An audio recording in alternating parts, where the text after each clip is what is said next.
Hello and welcome to The Menu, Monocle Radio's food and drink programme. I'm your host, Chiara Rimella. Coming up, we fire some questions to the author of a new book all about steak. You know, some of my earliest, happiest memories in restaurants had been in steakhouses. And then I thought, actually, steakhouses, they're not sort of posh and poncy. They're weirdly democratic. Also in the programme, we head to a former bike factory to sample Slovenian-inspired tapas. We don't want to be a bistro, we want to be a bar. We really, this is a strong point for us. We wanted to do it casual and loud. Plus, we're in Istanbul to meet one of its most exciting chefs. All that here on The Menu on Monocle Radio.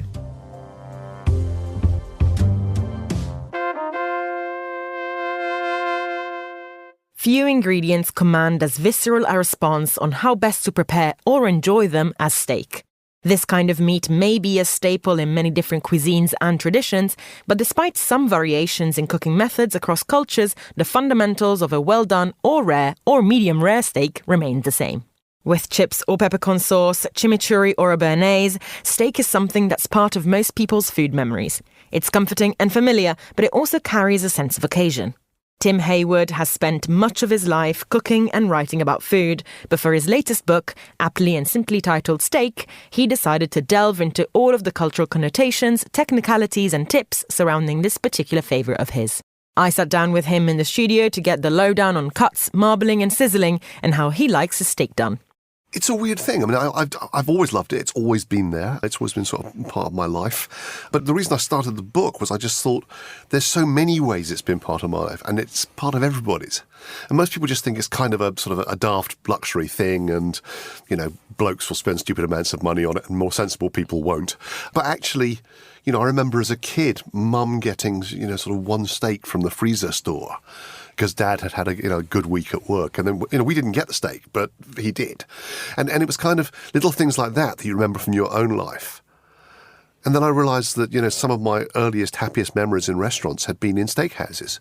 And then I thought, actually, steakhouses, they're not sort of posh and poncy. They're weirdly democratic. And then when I started going down that rabbit hole, and I realised the incredible history of how they were done, the New York steakhouses in the sort of 1890s, where initially they didn't allow women, which was rather daft, but they did have a thing whereby upper-class men, really wealthy men, would actually be able to rub shoulders with very poor men, and they just sort of sit there and eat these things together, and it became democratic. Then they invited women in the 1920s, and there was a great deal of complaint because the women brought terrible things like cocktails. Oh, God. Look at us. I love that so much. It's so, because for me, the martini is the perfect thing for when it's your steak. I just thought, my God, how can you possibly have happened? It's lovely. So there's so much there. And I guess having worked as a cook in various incarnations, I think the other thing is it's one of our highest luxury foods that's the simplest to cook. I mean, in most steak restaurants, you don't know the name of the chef. There's a grill person back there. And, you know, they're doing very classic, very simple, very beautiful things over and over again and doing them very well. And we love it. There's nobody who doesn't want to sort of go there and do it. I think it's very interesting, that idea of the symbolic value of it and the status that's associated with it. You rightly say that steakhouses are quite democratic places. I think that actually a steak and chips in a good steakhouse is probably one of the cheapest meals you can have in Soho these days, in many ways. Yeah. And when I was doing the book, I worked quite closely with the guys at Hawksmoor, which is one of my favourite steakhouses anywhere. And it was such a weird discovery that they're very much wired the same way. I couldn't believe that two guys wanting to open a successful restaurant in modern metropolitan London, why would you do a steakhouse? And of course, the more you think about it, it's exactly what you want. It's eternal, it's timeless. It's a wonderful thing, and they are. You know, it's still a great business model. It's interesting that, as you say, in some respects, it's one of the simplest things to cook. But then is it? Because people are so particular about it. And there are people who will be very proud of the fact that they can cook an amazing steak. And there are so many rules about it, as we clearly find out in the book, because you set out quite specific instructions. Yeah. So where do you think is the balance between it being a very complicated and a very simple thing to cook at the same time? I think it's very much like wine. When you're in France and you go to a local restaurant there and you have great food, often the wine is, you know, you ask questions about it and they don't, we don't know. It's the local red. It's great. It's what you do. We build so much of our own individual drama around the things we consume. And we love doing it, and we love having that stuff. So cooking a beautiful steak isn't really complicated at all. You buy a good one, and what you really do is sort of heat it up to the right sort of amount and then put some salt on it and eat it. But you and I could talk for hours over dinner about how you like steak and what your particular preferences are. And it's the fact you have the preferences that's important, not what's right and what's wrong. We're not going to agree. And why should we? We're having an amazing conversation. And that's how it ends up saying so much about ourselves in terms of class and culture and history and so on. And that's the beautiful part of it for me. Well, this obviously begs the question then, what is your favourite kind of steak? How do you like yours cooked? That's like saying, what's your favourite child? You can't possibly answer that one. No, I like ribeye because there's a thing that a lot of chefs and cooks will tell you about. You know that little bit on a chicken, just at the bottom of the thigh where it joins the spine? It's called the oyster. And the French have a name for it, which I won't even attempt to pronounce, but it actually translates as the idiot leaves this. It's the secret thing. It's called the oyster, and it's cooked as the chicken is roasted. It's sort of roasted in its own fat. And it's a delicious thing all by itself. 2 teaspoons full of meat. And if you know your stuff, that's what you go for. And I think the fat in the middle of a ribeye, the eye, it's not intermuscular fat. It's not intramuscular fat. It's a different kind of fat altogether. And I think if we were like the Japanese, we'd actually cut that out, cook it singly and subtly on a tiny, tiny porcelain plate and charge about 9 million quid for it.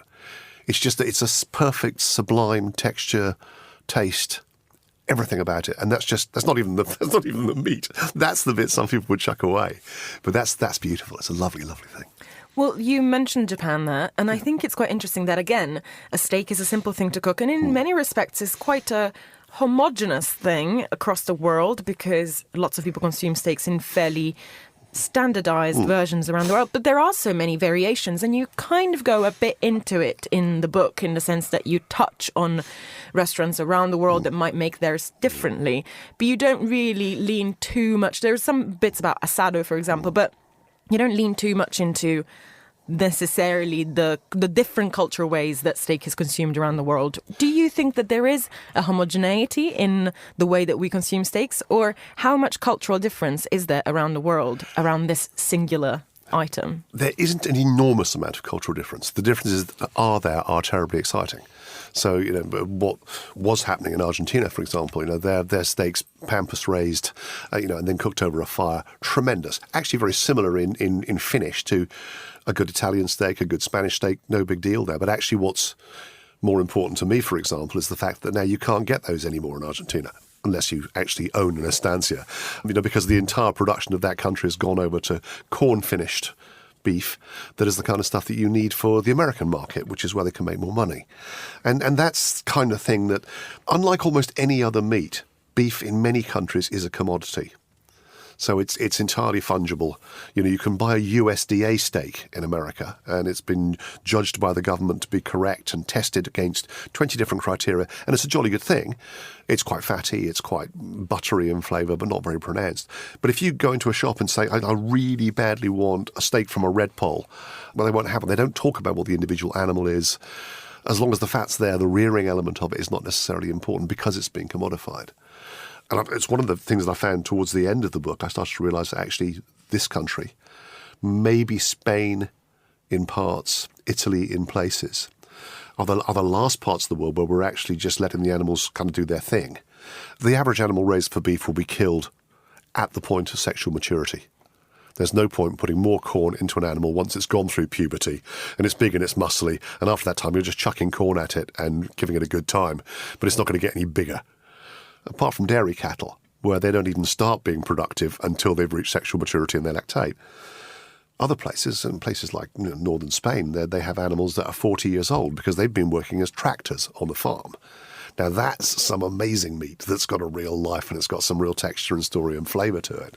Our ex-dairy animals here that are starting to come onto the market now can be really exciting. There's some lovely, lovely developed flavours in that meat.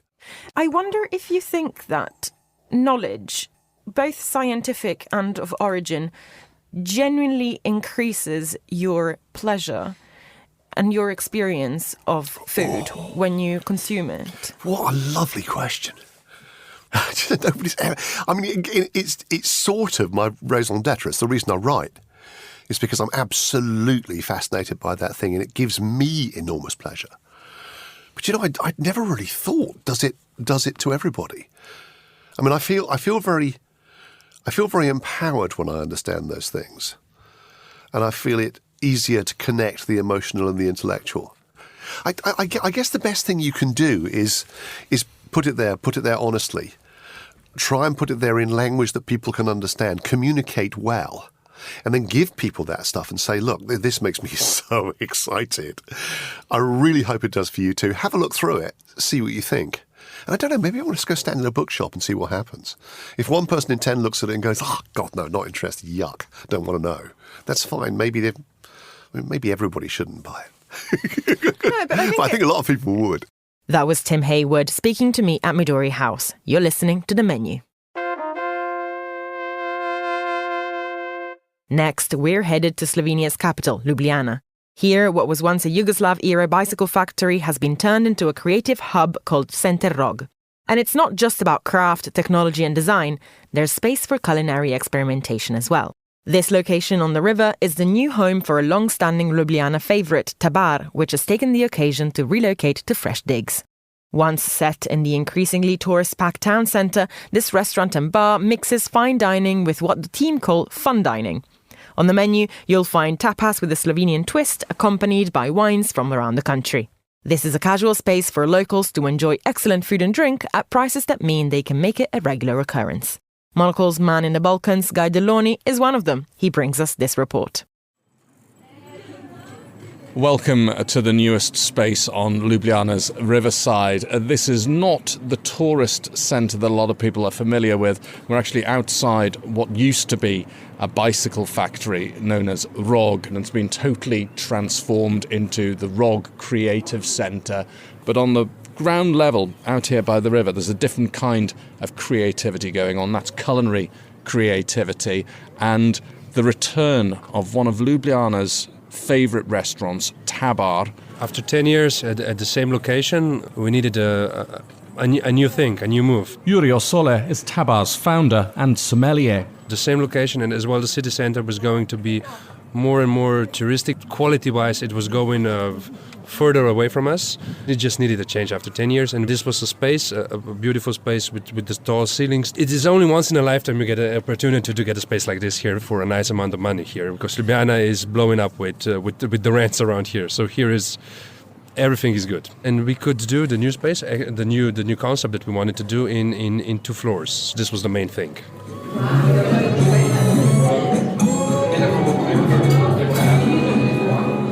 And because there are 2 floors, there's also space for distinctly different culinary concepts under the same roof. Downstairs keeps it casual, but upstairs revives the tasting menu that had become Tabar's focus at its old city centre venue. The chef remains the same as well, Jakob Pintar. Lunch is till 3 o'clock. After 3 till midnight, we have very casual, very easygoing wine bar with snacks, bar food. And 4 times a week, from Wednesday to Saturday, we have upstairs this dining space, and there is space just for 18 people. We can do it from one kitchen. From one kitchen, we can do downstairs for 40 and upstairs for 20, so it's no problem.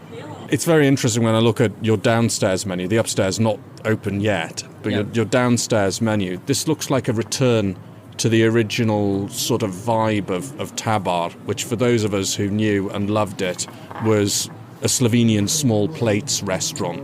Very much that sort of concept. What's led you to bring this back? Young chefs want to work fine dining because they want to learn, they want to improve themselves and everything. But on the other side, we want to work fun dining also. So fun dishes, easygoing dishes. So now we have everything.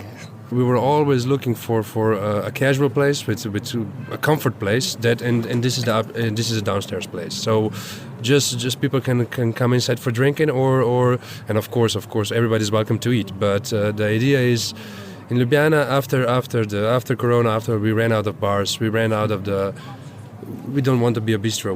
We want to be a bar. We really this is a strong point for us. We wanted to do it casual, loud, and noisy. But it's the right kind of noisy, lively rather than deafening. It's fueled by a unique drinks list that ranges from homemade non-alcoholic cordials and kombuchas through to the carefully curated list of Slovenian natural wines. The latter is very much Yuri's forte. All the wines are local wines, all the wines are natural wines. We will have almost 90 wines by the glass. The idea is just that people will drink a lot. So to present my passion, and the idea is to have fun. So a lot of wines for the downstairs floors are as well. How would I say? Like in modern times, there were a lot of party natural wines. So a little bit easygoing, higher on acidity. On the upstairs floor, it will be more serious for this. Maybe 2 sentences describe Tabar very good. We are young, we like to drink, and we like to cook very serious. But we're not that young anymore. Come on, very young. Okay, well, how young are you these days? 34. Oh, you're well young. Yeah, 38. From where I'm sitting, you're very young. Then we have the salad cards with vegan cream that is made from peas. Then we have fresh Adriatic prawns on the top, a little bit of chips, and some bacon as well.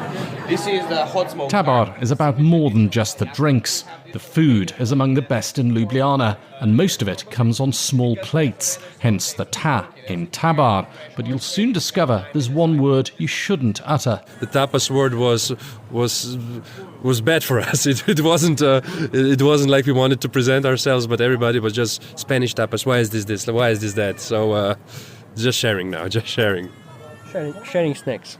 Let's say that way. Sharing comfort, noisy, share snacks. You got sick of people asking for patatas bravas. Yeah. Since I'm here, never ask me about the patatas bravas because we never cook it. But give us an example of a few of your small plates, your small Slovenian sharing plates. Tuna's belly. Like a tripe. Like a tripe. It's like a tripe. We clean it properly and then we cook it long time in a sous vide, very slow. And then we fry it. It's like a calamari or something like that. So it's, Jakob, he cures a lot of the meat, and one special dish that was a big part of Tabar before as well, and we're really proud of it, was the carp, which he smokes. I hot smoke it by myself also.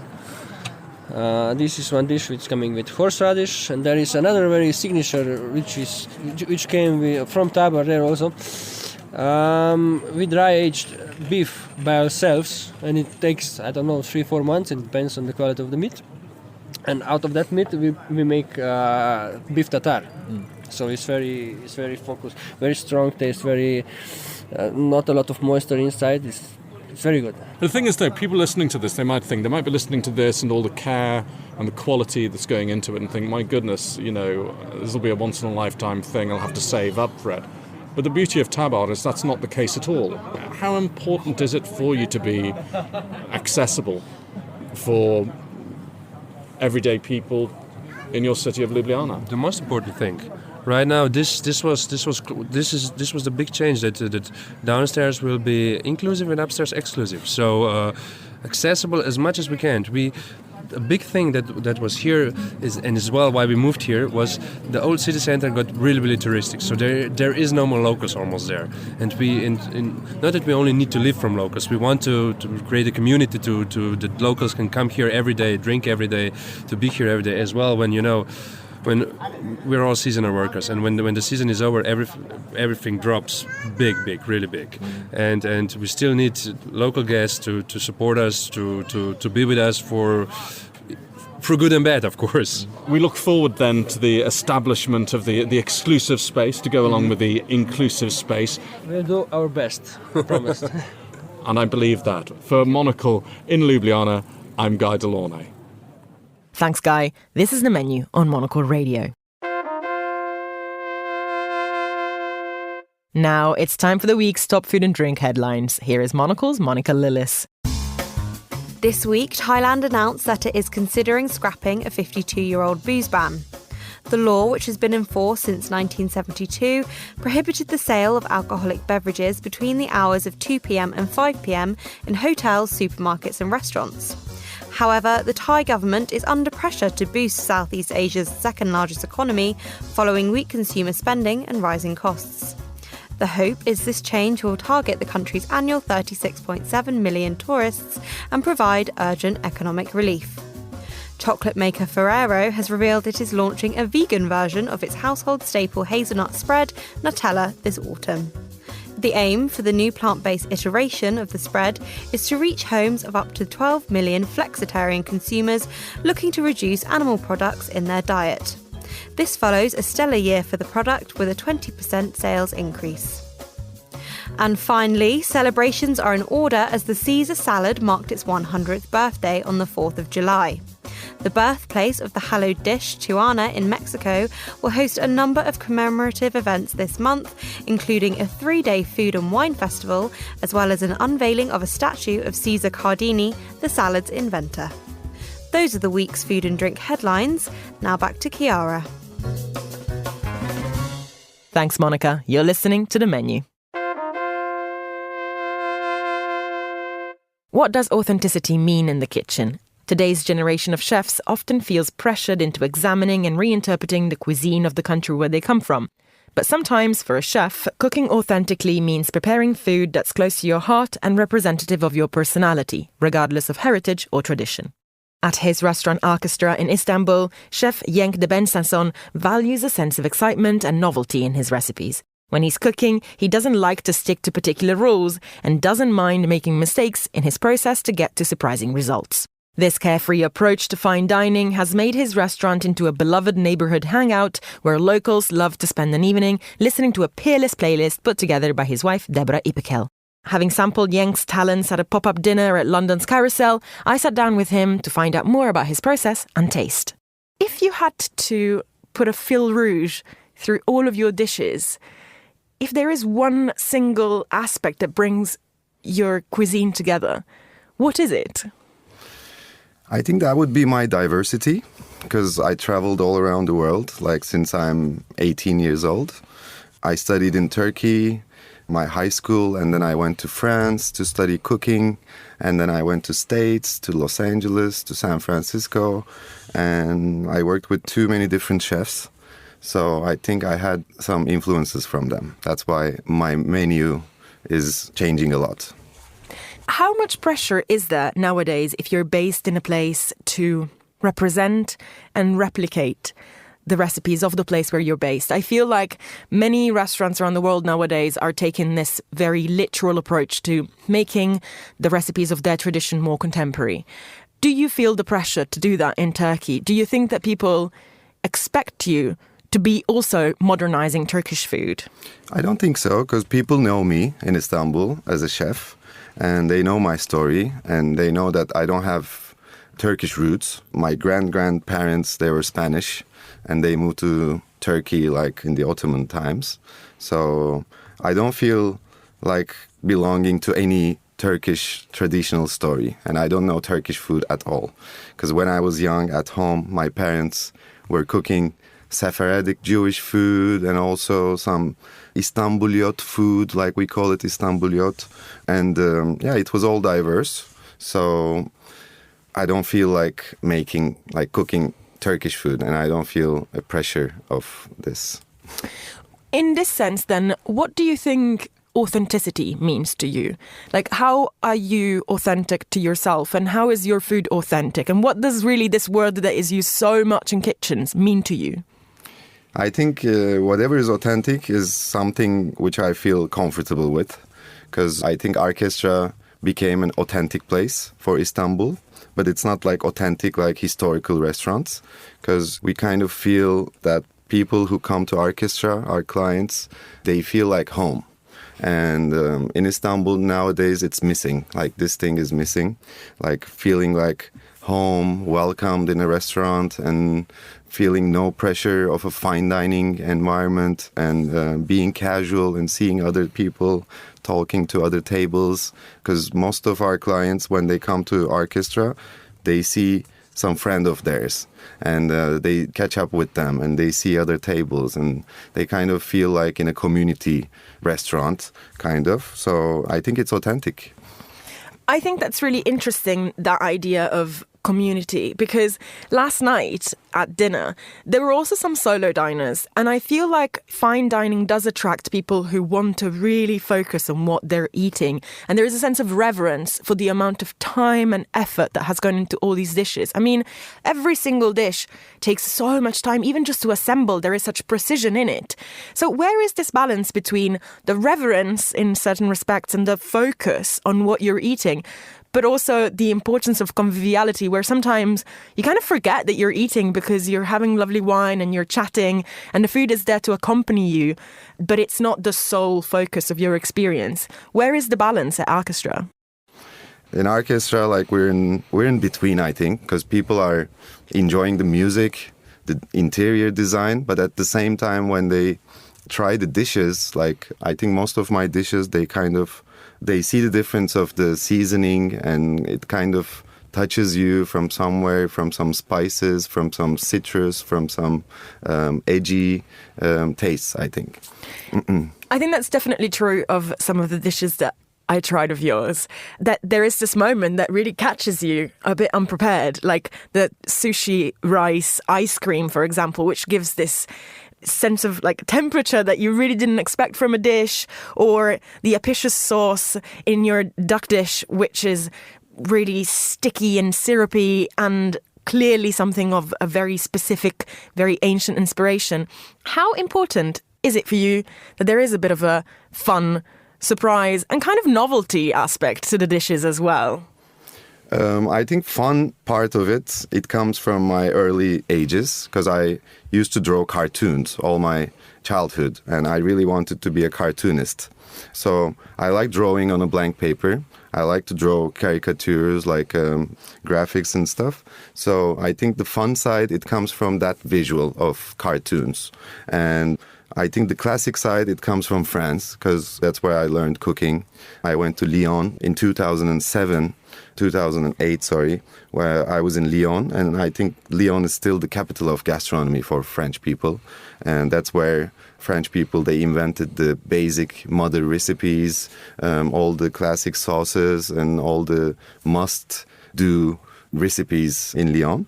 So I think it comes from there. Like I studied in a school called Institut Paul Bocuse, and that's where we had a very classic training.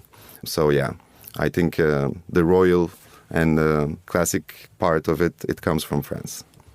How precise are you when you're cooking? How much do you kind of throw out the rule book as well? How much do you let go? And how much do you have that very classic training always front and center when you're in the kitchen? When I'm in the kitchen, I always let go. Like, I'm not that precise at all. Like, especially when I'm doing savory dishes, I kind of like to play with it, and I kind of like to make errors and find the solution for them, because it's not very easy always. But for the pastry dishes, you always have to have some recipes, and you got to be precise on them. You're probably the first chef in the studio that's told me that likes making mistakes. I like to do mistakes, actually. It makes you even, it grows you. Speaking of this idea of kind of a more of a casual and approachable fine dining type of environment, I wonder, who are you cooking for? How important is the audience in the way that you approach the cooking? Are you cooking to please someone and their palate, or are you cooking to express yourself? I think it's all in between, because I don't like that style of cooking of, I just don't want to express my feelings or my art or my story, because I think the client is important too. The customers are very important, but I don't do whatever they want. Like, it's just in between. There's a balance in between.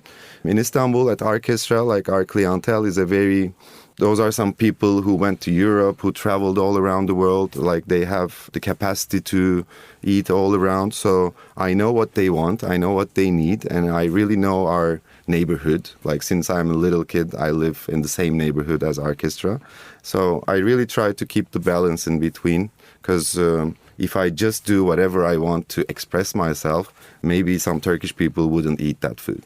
Well, can you please talk to us about the sushi rice ice cream idea? Because to me, it felt like a very specific food memory. It really felt like when you go to Tokyo and you get an onigiri straight out of the fridge and it's bone-chillingly cold, but there's something quite enticing about the fact that it's almost like an ice. Yeah, it's almost icy and yet tasty. And probably the flavour of it would be, in theory, better appreciated if it was room temperature.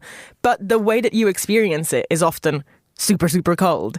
Is that a food memory for you? And how important is it for you to recreate these flashes that perhaps you've had in your travels or things that you've eaten? Since I'm a little kid, I always liked sushi. I always liked that combination of soy sauce, a little wasabi, raw fish and rice. It's the pure umami, I think, for everyone. And I always liked that. And I remember exactly the moment that I created that dish. It doesn't have, by the way, any specific story of any other souvenir or memory. And before we opened the restaurant, we had a demo month. So we were like testing ourselves.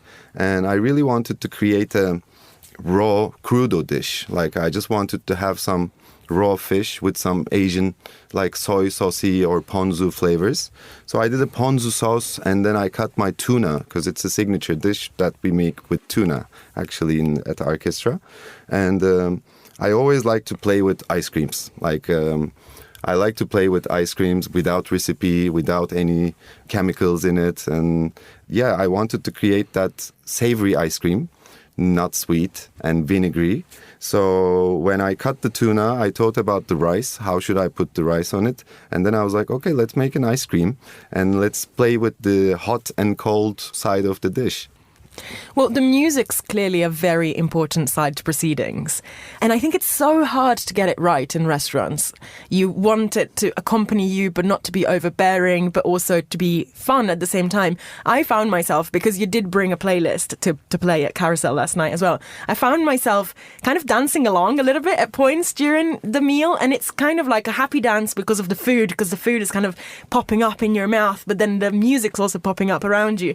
How difficult is it to get the music right, and how do you go about it? So in Istanbul at Arkestra, it's my wife who's managing all the music and all the playlists because she used to work in the music industry in London and she's a huge vinyl collector, and we always invite some selectors, some DJs to the restaurant as well. But the main playlist that we play at the dining room, it's curated for the different time periods of the dinner, actually. Like at the beginning of the dinner, of course, we have a slower tempo. And then at the middle of the dinner, it kind of starts to moving. And at the end of it, it kind of prepares you to go to the listening room and to dance, actually. I think that's why you felt that way last night. Because by the end of the dinner, I remember the songs were quite moving and it was like all happy songs, yeah. That was Cenk Debensason speaking to me in the studio at Midori House. And that's all for this edition of The Menu. Remember that we are back with a new episode again on Friday at 2000 London time. That's at midday in San Francisco. Also, don't forget to tune into our spin-off show Food Neighborhoods for a tour of some of the world's tastiest destinations. I am Chiara Rimella. This programme was produced by Monica Lillis and our sound engineers were Mariella Bevan and Sarah Nichol. Thanks for listening, and until next week.